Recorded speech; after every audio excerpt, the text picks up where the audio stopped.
30-year-old Ann Miller had a life most women would envy. She was attractive, she was intelligent. A successful career and a new baby. She seemed to have it all. She was definitely somebody that people saw as somewhat of a role model. And her husband was just as accomplished. They were living the perfect American dream life. But Ann and Eric's charmed life took a tragic turn as Eric became mysteriously ill. It didn't seem like, they were figuring out what was wrong with him. And by the time the doctors and the police figured it out, it would be too late. They realized they were dealing with a murder. And the investigation would reveal an illicit affair, a shocking suicide, and a poisonous plot, all pointing police to one person. The more we looked, the more the story kept coming back to Ann Miller.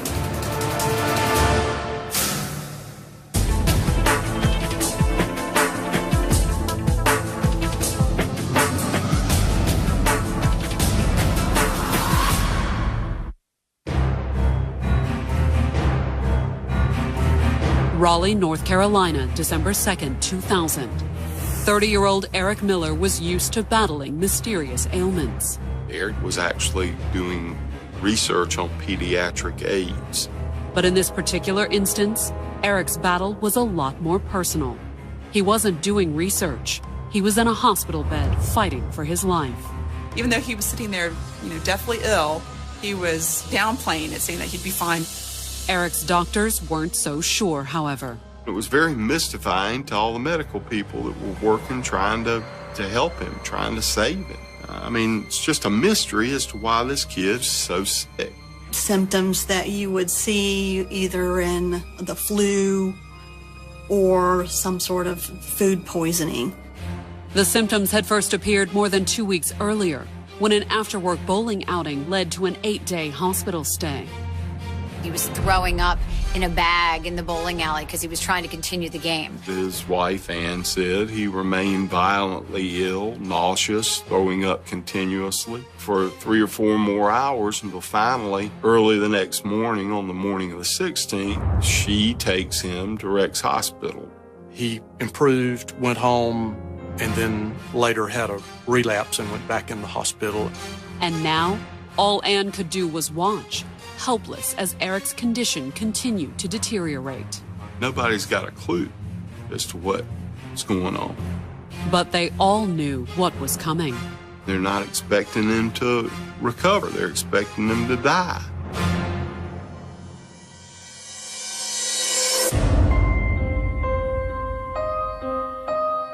Born in 1970, Ann Breyer stood out in the quiet rural town of Spring Grove, Pennsylvania.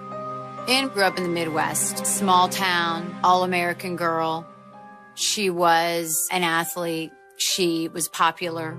She was bright. And she was always very polished.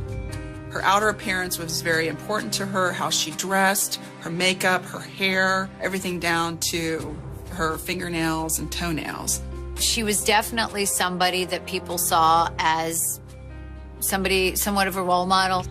As ambitious as she was beautiful, in 1988, 18-year-old Ann enrolled at Purdue University and set her sights on a chemistry degree.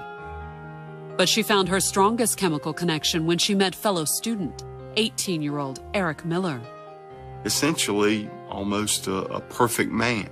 Outstanding student, very good athlete. Eric excelled at everything he did.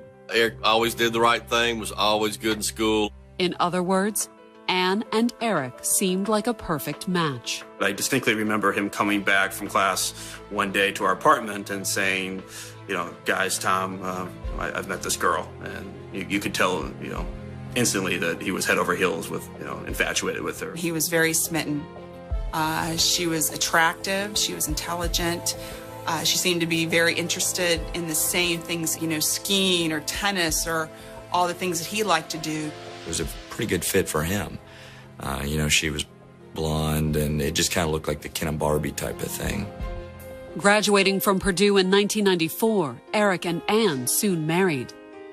They pursued their PhDs at North Carolina State and moved into a comfortable house in Raleigh, North Carolina. Ann wanted to go to North Carolina. Her family was already there, and he saw his future with Ann. Eric loved Anne unconditionally. You know, his life, his world revolved around Anne. Not that attending NC State was a sacrifice. The university's PhDs commanded high pay at the private labs crowding North Carolina's Research Triangle. They were both pretty well satisfied with the educational opportunities and graduate school opportunities offered at NC State University. An exceptional student, Eric finished with his PhD first in 1998. He was torn. Part of him wanted to enter industry and do research and support the field in that way, but was really leaning towards a different direction where he could do more research in the medical field. Eric ended up passing on a high-dollar job with one of the Triangle's major drug manufacturers and decided to pursue a government-funded research position. Rather than making big money at one of the pharmaceutical companies, he decides to take a federal grant and work on pediatric AIDS. He was just the kind of guy that really cared about children, really cared about making a difference in the world, and he was so proud of the work that he was doing.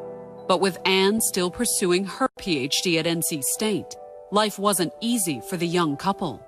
Eric wasn't making a whole lot of money as a research fellow. None of them do. And the couple struggled even more when Anne became pregnant. Eric's family was constantly loaning them money, giving them money, and it was never enough. So after the birth of their daughter in 2000, Anne, now 30, dropped out of her PhD program and used her master's degree in biochemistry to get a job with one of the area's top pharmaceutical companies. She took a job there as a research scientist doing work in the laboratory at GlaxoSmithKline Wellcome. It was exactly the type of high-paying job Eric had turned down. She went to work to have, some of the nicer material things in life. I mean, a nicer house, nicer cars. They used Anne's salary to buy a bigger home. It was a nice 2-story, brand new house. They were living the perfect American dream life. There was a downside, though. Anne's busy work schedule meant she spent less time with her daughter. Eric did everything. Eric cared for his daughter, feeding and the diapers. Anne's new job brought other changes, too. She had some, cosmetic surgery on her chest, and she also had lots of other kind of beauty treatments. Eric appreciated Anne's new look, but on all those nights that Anne worked late and left him alone with the baby, he began to wonder, was he the only one? Maybe there was some issue of Anne working around an environment that was primarily men, and maybe, it was getting a little bit uncomfortable for him for his wife to be working around men all the time. Was it possible that Anne was having an affair? Or was Eric overreacting? After all, few of Anne's fellow researchers had her husband's good looks. And most, like coworker Daryl Willard, were married. Daryl was very much for lack of a better word, a geek that was very good in chemistry, but maybe not other things. Anne had even seen Daryl outside of work, but it appeared to be entirely innocent. Several of the people that worked at Glaxo had started going bowling outings. Anne had gone a couple of times. Eric had even gone with her on a few of the outings.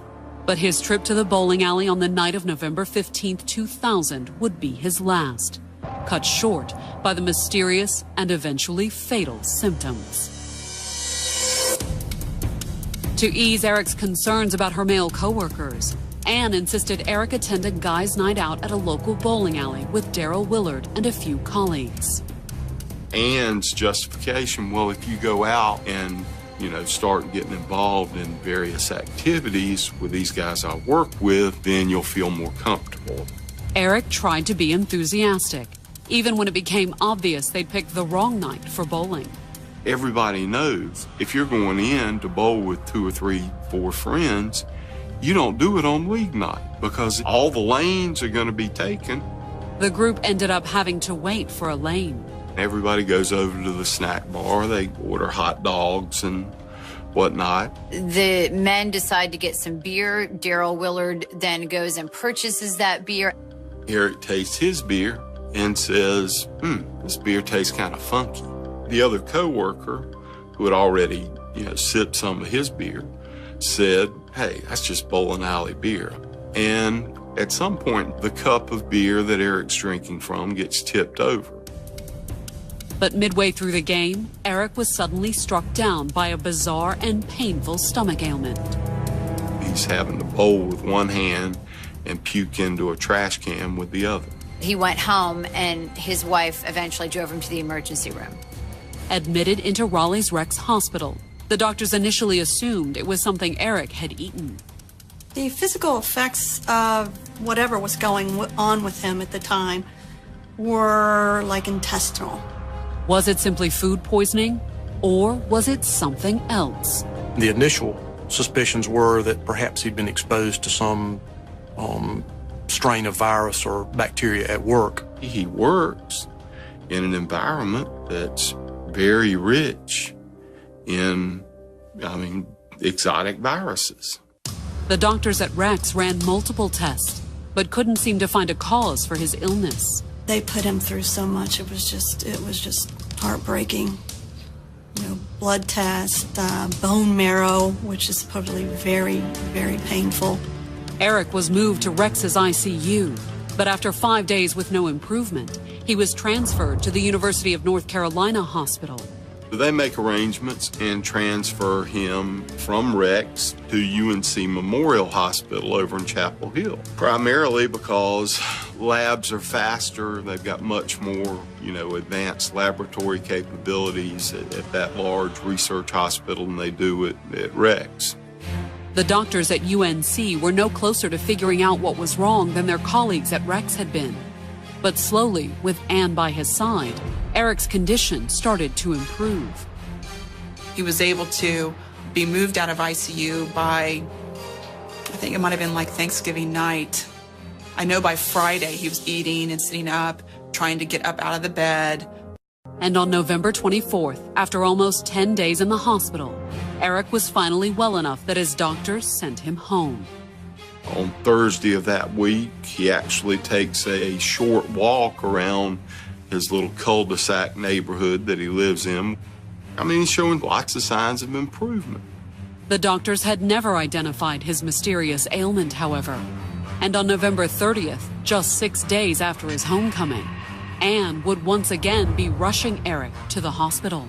He ends up getting taken back to Rex Hospital, the emergency room, because these symptoms have reoccurred. Coming up, the doctors make a startling discovery. Someone was trying to kill him. And the police search for the perpetrator. What kind of person can do something like this? Released from a Raleigh, North Carolina hospital after battling a mysterious illness, Eric Miller had spent the last 6 days recovering at home with his wife Anne by his side. He started to really come around. In fact, he was eating. He had seen his regular doctor. He had been doing a teeny little bit of exercise, walking. On the evening of November 30th, Eric had even felt well enough to celebrate his recovery. He and Anne had gone out for a romantic dinner. But during the meal, he had suffered a sudden, severe relapse. He's having explosive nausea. It's like somebody's just wrenching out his insides. Anne rushed Eric back to Raleigh's Rex Hospital. But the doctors there were just as mystified as ever. It was just very, very frustrating. It didn't seem like, they were figuring out what was wrong with him. Over the next 24 hours, Eric's condition continued to worsen. I remember him saying that, he saw like a devil or a Red Bull, and he was hallucinating. He was seeing things that wasn't there. As he hallucinated, the doctors and even his sister had to restrain Eric. He literally was thrashing on the table, and I remember laying on top of him and putting my body on top of him and trying just to calm him down and tell him that it would be okay. After more than 2 weeks of wondering whether her husband of 7 years would live or die, it was more than Anne could take. And she's like, I just gotta get out of here. I gotta get out right now. I can't take this anymore. And she just ran out of the room. There was little Anne or any of the doctors could do. It was rapidly becoming clear that this hospital stay would be Eric's last. He started having problems with his vitals. They couldn't figure it out. Then, on the evening of December 1st, a breakthrough. Eric's doctors discovered a mislabeled test result from his previous hospital stay. After weeks of speculation, they finally knew what was killing Eric Miller. And the reports come back from UNC Hospital to Rex Hospital in Raleigh. They're saying, hey, this is arsenic. They determined, based on those test results, hey, this guy's got huge amounts of arsenic. At that point, they didn't know if he was poisoned or if it was an environmental cause. But since it could be poison, the hospital immediately contacted the Raleigh Police Department with the information. Although by the time detectives arrived at the hospital, it was too late. By the time we, get out there, try to interview Eric, he's not in a position or able to provide us with a whole lot of information. Instead, when the police tried to limit access to the room, Eric used what little strength he had left to ask for Ann. And Eric said, oh no, I've got to have Ann. With Ann at his side, Eric Miller died early the next morning. He was only 30 years old. The next morning, both Eric's and Ann's families gathered at the Miller home as Ann began making funeral arrangements for her late husband. Meanwhile, Raleigh detectives went to Eric's lab, hoping to find the source of the arsenic. He was a scientist, so obviously the first thought is, well, maybe he came in contact with something where he worked. But the detectives found no evidence that Eric could have been accidentally exposed to arsenic while working at the lab. They realized they were dealing with a murder case. This is somebody intentionally giving him arsenic in an effort to poison him. But who? Once again, the investigation started at Eric's lab. We looked at Eric's co-workers, looked throughout Eric's background, trying to find some hint of something that was hidden in his lifestyle and his background that would lead somebody to do this to him. The investigators also had to rule out Eric's wife, Ann. Obtaining a warrant to search the Miller home, they failed to find any arsenic. But searching Ann's lab 2 days later, the police did find an arsenic compound called sodium cacodylate, which on its own wasn't all that suspicious. In a research laboratory, I think that was available. That certainly would have been an issue, that it's something that maybe ordinary folks didn't have access to, but she was in a position to have. However, evidence of arsenic wasn't all the search turned up. When we cracked open Ann's work computer, we were able to determine, hey, this girl's, she's been having affairs. Based on what the police found on Ann's computer, she had been having an affair with a married coworker named Daryl Willard. There was uncovered a lot of emails between Ann and Daryl, which obviously appeared to be romantic in nature. Was it a coincidence that Ann and Daryl's affair seemed to parallel Eric's mysterious illness? They first started getting together in October of 2000. The lovers had even spent a weekend together in early November. We discovered records indicating that Ann and Daryl had flown on the same airplane, seats side by side, to Chicago. And it wasn't a business trip. They took off on a Friday afternoon, checked into the Ritz-Carlton later in the day on Friday, registered as Mr. and Mrs. Daryl Willard, spent the weekend there ordering an awful lot of room service, and then flew back into Raleigh on Sunday. 4 days later, Eric fell ill for the first time. But did the affair with Daryl Willard prove Ann had killed her husband? After all, she wasn't with Eric at the bowling alley when the first poisoning symptoms appeared. Eric Miller is bowling with Ann's colleagues, with Ann's friends, and one of them is Daryl Willard. Questioning Ann and Daryl's coworkers over the next few days, the police discovered that Eric had been out with his wife's coworkers before. But his last trip to the bowling alley had been different, largely because it had been Daryl's idea. Everybody said this was very unusual that Daryl had put all this together. I mean, he had gone along on several that had been set up by other people that he worked with, but he had never set one up. It just wasn't Daryl wasn't the kind of guy to do this. Even more unusual, Daryl had bought everyone a round of beer while they waited for a lane to open up. Daryl goes over to the bar and orders a pitcher of beer. He comes back with 3 cups of beer and a pitcher. Beer's already poured in the cups. Daryl serves the beer. Daryl Willard hands the beer to each person, including Eric Miller. And as several coworkers recalled, there had been something wrong with Eric's beer. Eric tastes his beer and says, this beer tastes kind of funky. At the time, Ann's coworkers hadn't thought much of it. The other coworker, who had already, sipped some of his beer, said, hey, that's just bowling alley beer. I mean, it's not the best stuff in the world. It's okay, though. But now investigators couldn't help but wonder, had Daryl Willard served Eric more than just bowling alley beer? Shortly after drinking that beer, Eric Miller became violently ill. In fact, they said he was throwing up in a bag in the bowling alley because he was trying to continue the game. For police, the timing pointed to just one possibility. Daryl obviously poisoned Eric at the bowling alley. Coming up, Raleigh police questioned Daryl Willard. Daryl comes to the doors fully expecting to go to jail.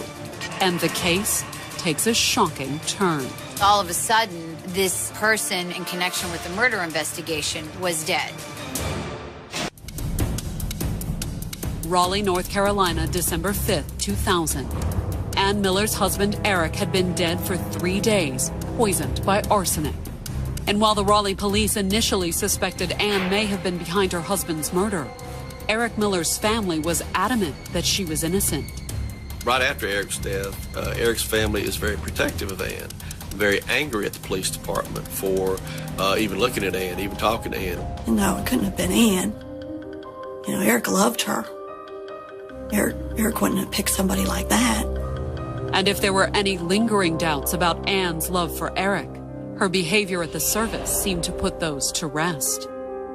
Ann was incredibly emotional and upset, and the crying was more like wailing, and it was just overwhelming. I walked away feeling guilty for thinking that she was somehow involved. Following the service, Ann was inconsolable, sobbing one word over and over: why? The critical question in any homicide investigation is always why. Why is this person been murdered? And from why, you get who. But even as Ann sobbed, Raleigh police thought they knew the answer. On December 4th, the day before the service, the investigators had uncovered emails and other evidence suggesting that Ann had been having an affair with a coworker named Daryl Willard. They were colleagues, they worked side by side, and eventually, sometime investigators believe in the fall of 2000, she developed what appeared to be a romantic relationship with him. It was only a few weeks later that Eric had first fallen ill, after he had gone out for beers with several of Ann's male coworkers, including Willard. Based on the clinical symptoms that Eric presented over the next few hours and into the next day, that was probably when the arsenic was delivered to him in that cup of beer. On Sunday morning, January 21st, nearly 2 months after Eric's death, Raleigh police knocked on Daryl Willard's front door. He appeared to be expecting them. Daryl comes to the doors, and Daryl has the distinct look on his face of someone who is fully expecting to go to jail. That the next thing was going to happen was I was going to reach out with a pair of handcuffs and handcuff him. While officers searched through the house, Detective Chris Morgan took Daryl aside for questioning.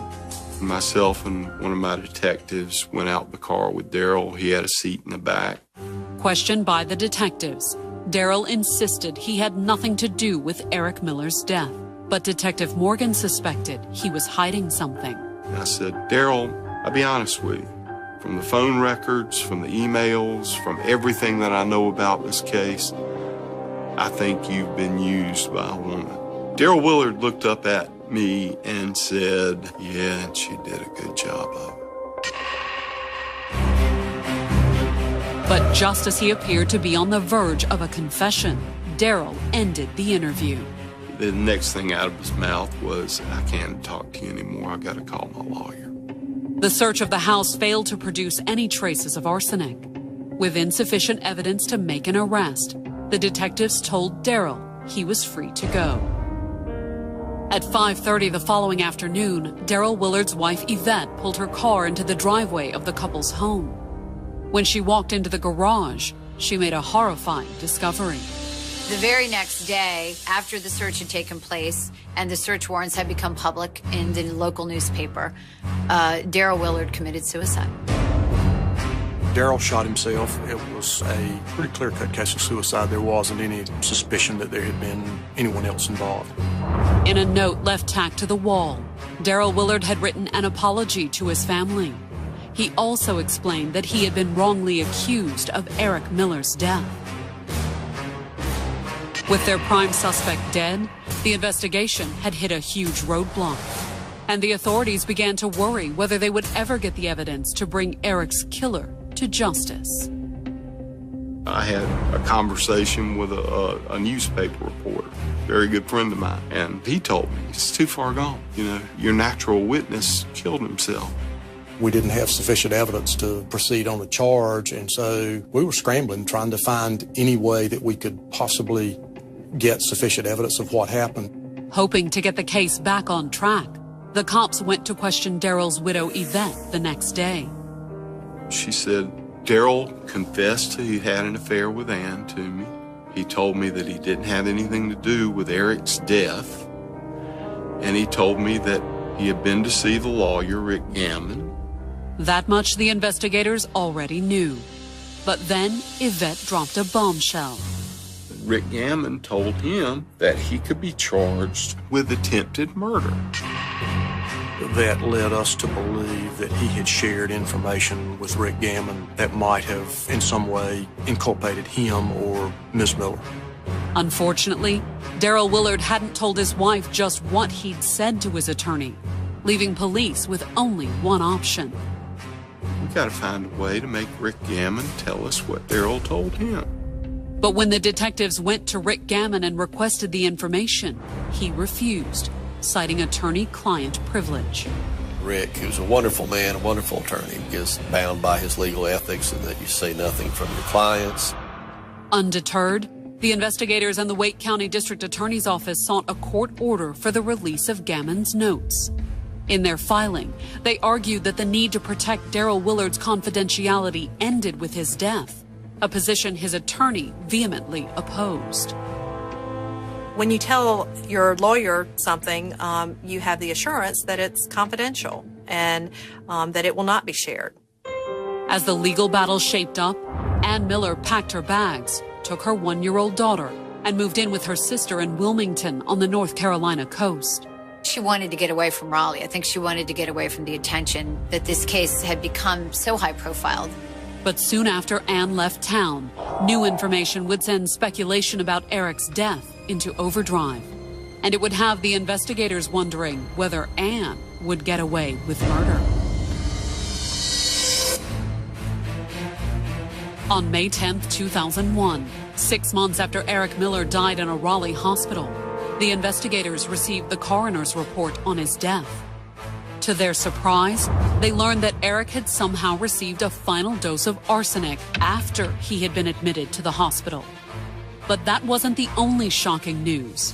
Strands of Eric's hair indicated exactly when the poisoning had started. He had been receiving small doses of arsenic for a long period of time. At least 5 to 6 months worth of time in which he was getting some sort of arsenic put into his system. Ann is the only one that had the constant access to Eric to give him all these doses.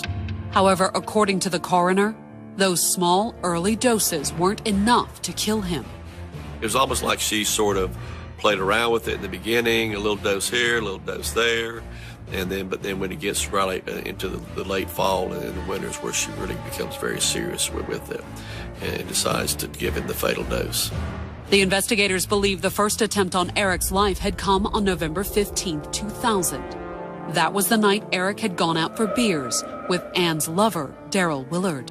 We think Ann had talked Daryl into poisoning Eric. And I think, based on the fact that he ended up killing himself, I think he realized that he was in over his head and he had been manipulated beyond things that he would normally do. But because his beer had spilled at the bowling alley, Eric had survived the first poisoning attempt. Apparently, Eric didn't get the level of dose that would have killed him.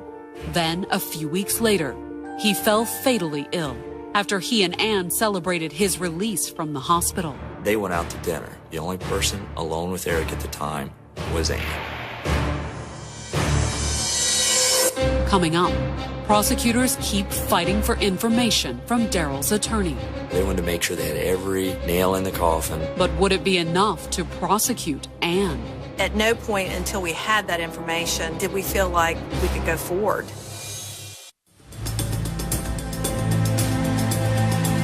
By spring of 2004, Ann Miller had done a lot to put her husband Eric's death behind her. Not only had she left Raleigh with her 1-year-old daughter and moved to Wilmington, she was no longer Ann Miller. In November of 2003, almost 3 years after Eric's death, she'd married a man named Paul Kontz. He was in a Christian rock band, and she kind of settled into a very domestic life. But whether she called herself Ann Miller or Ann Kontz, Raleigh police and the Wake County District Attorney's Office still considered her the prime suspect in Eric's poisoning. The more we looked, the more the story kept coming back to Ann Miller. You know, each time he got sick, she was the person who was there that would have pointed to her being the person to give him the arsenic. Investigators had shared their suspicions with Eric Miller's family. However, there was one small problem. We didn't have sufficient evidence to proceed on the charge. It was all very circumstantial, and they wanted to make sure they had every nail in the coffin before that they drug her in or charged her. Specifically, the prosecutors wanted evidence that put the poison in Ann's hands.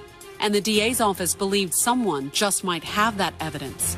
Rick Gammon, the attorney for Ann's deceased lover, Daryl Willard. Shortly before Daryl Willard killed himself, he went to talk to Rick Gammon about the case. Rick Gammon told him that he could face attempted murder charges. Daryl had shared that bit of information with his wife, who shared it with the police. But she didn't know what Daryl had told the attorney about Eric's death. I mean, let's assume that Daryl Willard tells his lawyer the truth. Whatever he tells him, Rick in return is telling him he could be charged with attempted murder. He's going to have some basis in fact for making that prediction. Whatever those incriminating details were, could they also incriminate Ann? With Daryl dead, only Gammon knew for sure, and the attorney wasn't talking. Because of attorney-client privilege, there was no way you could get at that information unless a judge ordered him to give that information up. So the Wake County DA's office had filed a motion requesting that Gammon release his records. There was a long, protracted battle to keep this information private. And the legal debate over attorney-client privilege all hinged on one complicated question. Does it transcend death? Finally, after almost 2 years of legal wrangling, the question went before the North Carolina Supreme Court in May of 2004. They presented a very powerful argument that attorney-client privilege, even after death, could never be breached. The justices disagreed. Since there was no danger of incriminating his now deceased client, the state Supreme Court ruled that Gammon had to reveal the contents of his conversation with Daryl. It was a very narrowly defined case, but it gave us what we needed. On May 27th, Rick Gammon hand-delivered notes from his conversation with Daryl Willard to the authorities. When the investigators read the contents, Gammon's notes confirmed that it was Ann who had been poisoning her husband. In fact, according to what Daryl told his attorney, Ann had given Eric a final dose of arsenic shortly before his death. She had administered a dose of arsenic to her husband while he was hospitalized in his final hospitalization. Daryl didn't witness Ann delivering the fatal dose to her husband, but according to paragraph 12 of Gammon's notes, She had confessed to it while Eric lay dying in his hospital bed. Daryl Willard told Mr. Gammon that he had met Ann Miller in the parking lot of the hospital while Eric was being treated there, and she had gotten into the SUV, and they were sitting there, and she held up a syringe that was empty. And she said, I just used this to inject poison into Eric's IV. That conversation was a smoking pistol. Finally, after years of waiting, the prosecutors felt they had enough for a murder indictment. At no point until we had that information did we feel like we could go forward in terms of presenting this case to a grand jury to start the proceedings. On September 27th, nearly 4 years after Eric first fell ill, the Wake County grand jury indicted Ann Miller Kontz for murder. Rick Gammon really was the key to blowing this whole case wide open. That same day, Ann returned to Raleigh and turned herself in at police headquarters. Somebody asked, aren't you happy? I said, 2 men are laying dead in the ground. What in the hell is there to be happy about? You're not happy, but at least there's some feeling that we might have some justice. Eric's family no longer defended Ann, but they didn't know exactly what Gammon's notes had revealed about Eric's death. And when she appeared in court for her bond hearing on December 10th, it was apparent that Ann didn't know either. She full well thought that she would be getting out on bail. It was evident by the look on her face. She was all done up. Her hair was done and curled. She walked into the courtroom like she was, a movie star, waving at the family, smiling, hi, I love you, to her family. She was all smiles that day because she thought this was it. But Ann's smile vanished when Rick Gammon was called into the courtroom along with his notes. When Rick Gammon literally brought paragraph 12 to the courthouse, he was met in the elevator by media just staring at the envelope, like we could actually maybe hopefully glean what was in that envelope by just looking through it. They wouldn't have long to wait. That afternoon, the prosecutors read the explosive contents of paragraph 12 in open court. She had used a syringe and put poison in Eric's IV while he was still at Rex Hospital. That was the first time we had heard that, so it was news to us too. And it was unbelievable because it was so decisive. At the end of the hearing, the judge set Ann's bond at $3 million. She would be staying put, so we of course were ecstatic. Ann, on the other hand, appeared far less thrilled at the prospect of sitting in jail. Finally, you at least saw on her face a little bit of seriousness or somberness, but it was because she didn't get what she wanted. With Ann behind bars, police and the district attorney's office began building their case for trial. They knew they had an uphill fight. Winning over the judge at Ann's bond hearing was one thing, but could they convince a jury to convict a 34-year-old mother of murder? There was no criminal history. She was an educated person. She may have been sympathetic to some folks. And Ann was sure to play on that sympathy. If the investigation had proved anything, it was that she was a master manipulator. She was a chameleon. She could appear seductive one minute, and she would look like a Puritan the next minute. There was a real fear that you put her in front of a jury and people are going to feel sorry for her. It scared me. It really scared me. Going into a room with 12 good citizens of Wake County who are still human, it scared the hell out of me.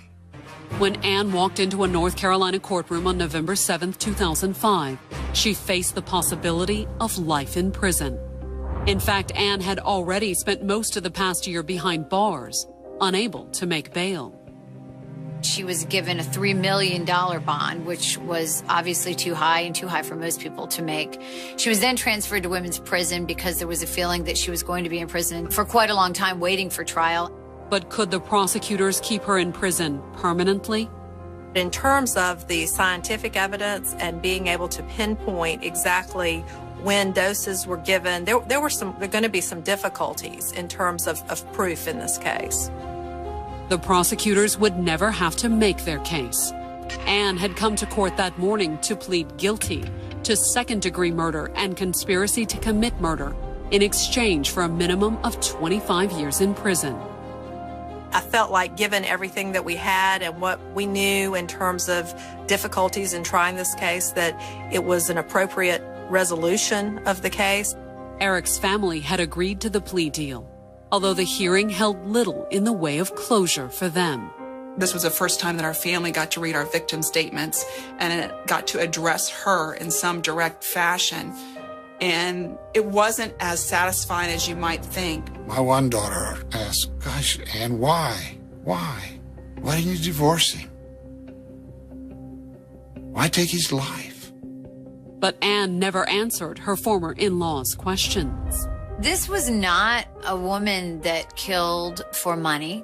There was a very small life insurance policy. So that kind of is always going to be the mystery about this case. And Anne's formal statement offered little in the way of an explanation or apology. They were empty words. There was no regret. There still is no regret. The only thing she regrets is that she got caught. But after 5 years of investigation, the police were pleased to see Eric's killer brought to justice. To admit that she killed her husband was something that investigators had waited a long time to hear. And for those investigators, this case is a reminder that when it comes to murder, appearances can be deceiving. Evil doesn't always appear with horns and a tail. Sometimes it can be a demure, well-educated, well-spoken suburbanite housewife who appears on the outside to be all sunshine and roses and dark-hearted as they come on the inside.